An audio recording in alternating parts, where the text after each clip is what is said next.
Congratulations, the seller accepted your offer. What's next? That answer right after this.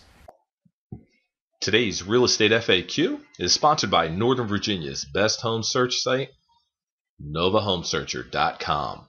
It's lightning fast on your mobile and tablet devices. Best of all, it's GPS enabled. Check out their map search and the Find Me feature today. Congratulations.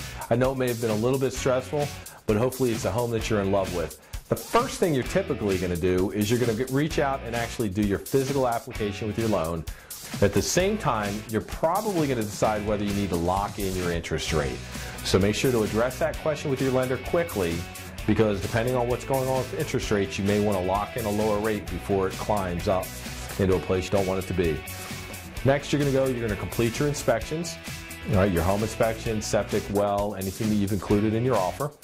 You're going to go on, you should, if there's an HOA or a condo, at some point in the transaction, you're going to receive the association docs for that, and you're going to want to read through those, make sure there's nothing in there that causes you any concern. If there is, you can use that as a way to avoid the offer if you need to. Make sure to schedule your utilities and your TV.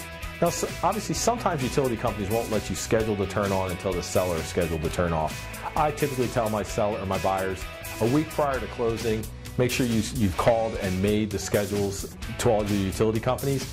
If you're not sure who the utility providers are, just ask your buyer agent to reach out to the listing side. Very often they're very happy, if they haven't already, to provide the list of the utility companies for the property you're purchasing.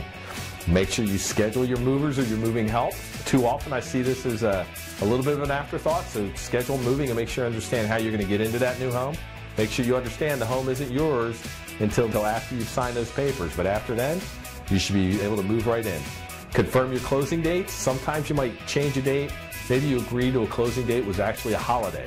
So you may need to confirm when the day and the time's going to be, and of course the location. Always show up at the closing 15 minutes early. Make sure that before closing, you have your photo ID with you.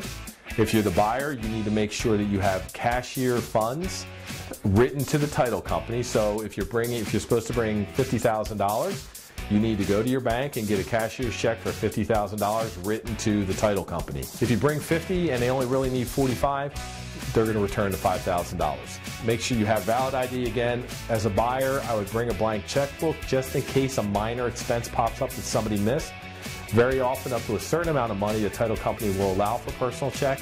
The most I've really seen is about $1,000.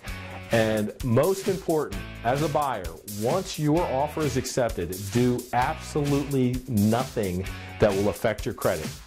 Don't test drive a car. Don't purchase furniture that's zero money down and you don't pay for 24 months.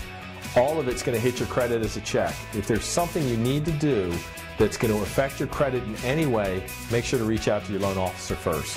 If you have questions about the transaction and what you need to do next, trust me, your qualified realtor is going to walk you through it and pay attention to all of these very important dates for you. If you have questions related to selling or buying real estate in Northern Virginia, of course, we'd love to hear from you. Give us a call.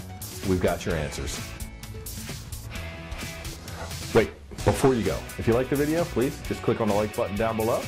If you would like to subscribe and get more great videos like this, please click on the subscribe button at the top right here. You can click right here on the video. Go ahead, click it. If you want to check out the next video, of course, you can just go ahead and click here. But if you're a seller in Northern Virginia, you want to learn more about our Smart Seller program with variable commission rates, click this link below to get access to that report today.